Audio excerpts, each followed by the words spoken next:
اهلا بها ان شاء الله الدولار يبقى ب 50 جنيه.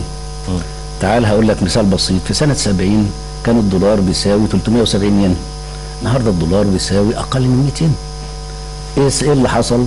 انه بعد عمليه تعويم العملات في 71 الولايات المتحده لقت من صالحها انها تخفض قيمه الدولار قصاد الين عشان تزود صادراتها، لان اليابان كانت واكلاها وعندها فائض في الميزان التجاري مع الولايات المتحده. ودي المشكله دلوقتي مع الصين انها محدده عملتها وعامله فائض من خلال تحديد عملتها. طب بيطلبوا منها انها تزود قيمه العمله مش تخفض قيمه العمله عشان خاطر تبقى الميزه النسبيه لصادراتها تقل، وهي مصممه ما ترفعهاش. المساله كلها لازم ناخدها مش من زاويه قيمه الجنيه.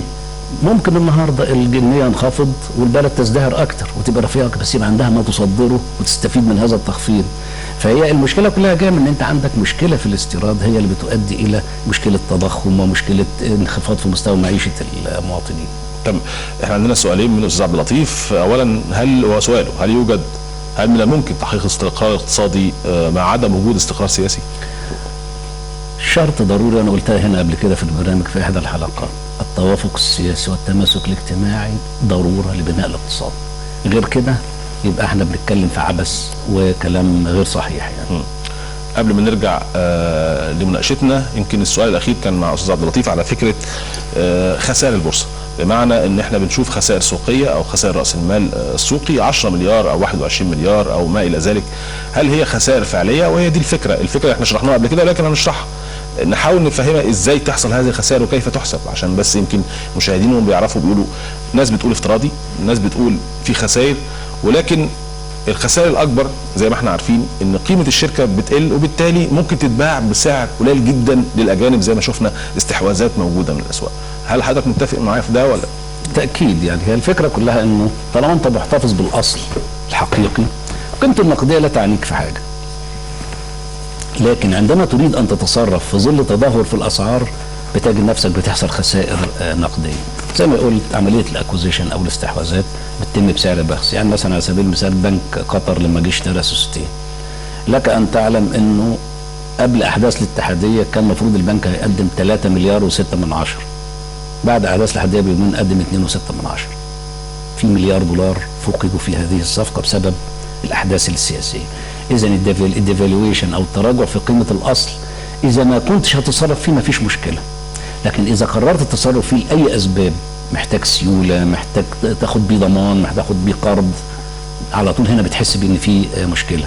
وبالتالي هي من الناحيه الدفتريه طالما الاصول ما حدش يرغب في التصرف فيها خسائر دفتريه، لكن هي في النهايه بتقول ان انت عندك مشاكل في المناخ الاقتصادي، مشاكل في مؤشراتك الاقتصاديه. هي تسمى ايه استاذ عيسى؟ تسمى لفظيا اقتصاديا استحواذ عدائي، بمعنى انا دلوقتي بعمل عرض شراء اجباري وبقول لوزاره الاستثمار وبقول للبنك المركزي لو كان بنك وبقول انا عاوز استحوذ على هذه الشركه، وبالتالي الجمعيه العموميه او المساهمين ممكن يقولوا ابيع، ولو هي نسبه المساهمين الكبار فيها اكثر من 51 هيبيع، وبالتالي ده خساره للاقتصاد المصري. انت بتاخد الشركه دي كل اصولها بتبيعها باثمان رخيصه جدا.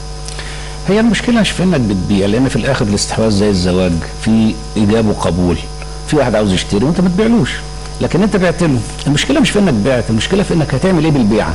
هتعيد استثمارها بحيث تعمل اضافه جديده للاقتصاد، بحيث انت واحد اشترى شيء قائم عشان انت تعمل شيء جديد، ولا هتاخد الفلوس وتطلع تتسرب مثلا خارج البلاد، ولا هناكل بيها ولا هنشرب بيها. زي فكره الخصخصه، لو كانت الخصخصه اعيد استثمار حصيلتها كان ممكن يبقى عندك النهارده اشكال جديده للمشروعات، لكن انت خدتها عشان تغطي بيها عجز موازنه، وعشان تغطي بيها مصروفات جاريه ومعاش مبكر وسداد مديونيات. اذا زي يعني يمكن زي ما كنت بسميها هتعمل بالفلوس ايه؟ هتعمل بالفلوس ايه؟ تمام. احنا معانا استاذ سيد من القاهره. صباح الخير يا استاذ سيد، اتفضل. صباح الخير يا فندم. بالنسبه انا عاوز اعرف حاجه واحده، يعني تدهور الجنيه المصري سببه ايه؟ في اسئله ثانيه؟ بقول ان تهريب الجنيه المصري للخارج هو اللي عامل الازمه دي. تهريب الجنيه للخارج؟ ايوه، وجود العمله المصريه خارج البلاد بالشكل الكتير هو اللي مقلل القيمه الفعليه للجنيه المصري. احنا ممكن نستعوض عنها بطريقه ثانيه. قناه السويس عندنا منجم ذهب، لو احنا حاولنا ان احنا يبقى جزء من دخل القناه بالجنيه المصري، اول حاجه هنسحب الفلوس المصريه اللي موجوده في الخارج، على الاقل هنستحمل 6 اشهر. هتحول الفلوس اللي بره هيحاولوا يلموها عشان يدفعوا عبور المراكب او السفن في مصر، يعني تبقى 3/4 بالعمله الاجنبيه والربع بالعمله المصريه. النقطه الثانيه، بعد 6 شهور هيبتدي يجبر ان هو يشتري الجنيه المصري من البنوك المصريه، وبالتالي قيمه الجنيه هترتفع، وبالتالي احنا هتبقى عملتنا مفروضه على العالم بحيث ان احنا نشتري من اي حاجه، اي سلعه احنا عايزينها في مصر بالجنيه المصري. طيب حضرتك سمعتنا من اول لقاء استاذ سيد؟ لا ما خدتش بالي، انا دخلت طيب. بس. السؤال ده يمكن اتطرح من شويه وقلنا ان حتى الصين او اليوان الصيني حتى الان ليست عمله اداء رغم كل هذا التقدم الاقتصادي. عملتك ليست من العملات الرئيسيه. ماشي، لكن انا بسال على حاجه. يعني دلوقتي احنا لو دخلنا العمله الاجنبيه، العمله الدولار، الاسترليني، الين، اي عمله دخلناها مع الجنيه المصري، الجنيه المصري هيرتفع ولا هينخفض؟ دخلناها في ايه؟ في منافسه ولا؟ لا مش منافسه، انا بتكلم دلوقتي عبور القناه. احنا بيجي لنا فلوس من قناه السويس، صح؟ صح. بنسبه معينه ما اعرفهاش طبعا، انتوا ادرى مني فيها، بس انا بتكلم على حاجه واحده. احنا دلوقتي لو الجنيه المصري بتاعنا دخل من ضمن التحويل على السفن، عبور السفن، تمام معايا؟ يعني مثلا انا باخد عبور القناه، عبور السفينه $100. هو طبعا يمكن الجزئيه دي يا استاذ سيد رسوم عبور القناه سله عملات، مش بالدولار بس ولا باليورو بس ولا بعمله واحده بالتحديد، هي عمله اداء. يعني الفكره الاساسيه ما زال بقوم دي قناه مصريه انا حر فيها، ادخل واقبل القرش اللي يدخل لي، اخد حاجه انا. معايا ولا انا غلطان؟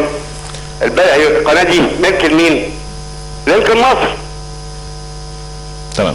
يعني انا دلوقتي لو اجبرت اي سفينه داخله عاوزه $75 و25 مصري، هتلم الفلوس المصري اللي موجوده اللي هي بتدهور الجنيه المصري من الخارج، وبعد كده اللي هتشتريها باصل يعني بابخس سعر لغايه ما تخلص الفلوس المصري اللي بره، هتبتدي تجبر ان هي تشتري الجنيه المصري من قلب البنوك المصريه، بالتالي جنيها هيرتفع، بالتالي جنيها هيبقى ليه قيمه وسط الدول كلها.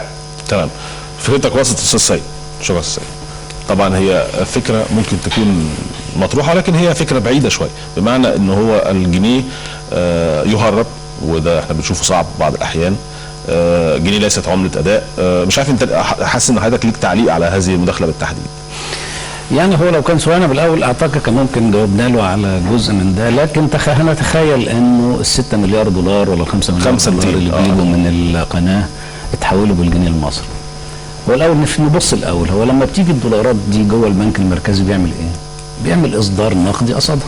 يعني في جنيه بينزل قصادها، يعني على اعتبار ده احتياطي بتاخد منه تصدر بيه نقدي، على اعتبار انه الدولار بيمثل قيمه مضافه ممكن تشتري بيها حاجات من الخارج وكده. يعني حته التهريب دي انا مش عارف، يعني مش موافق عليها انها يعني مساله تمثل ظاهره للجنيه المصري حتى لو تهرب، يعني عشان يتعمل بيه ايه بره في التهريب؟ يعني اولا هو مش مسموح للواحد باكثر من 5000 جنيه ما بيجي يخرج من البلد.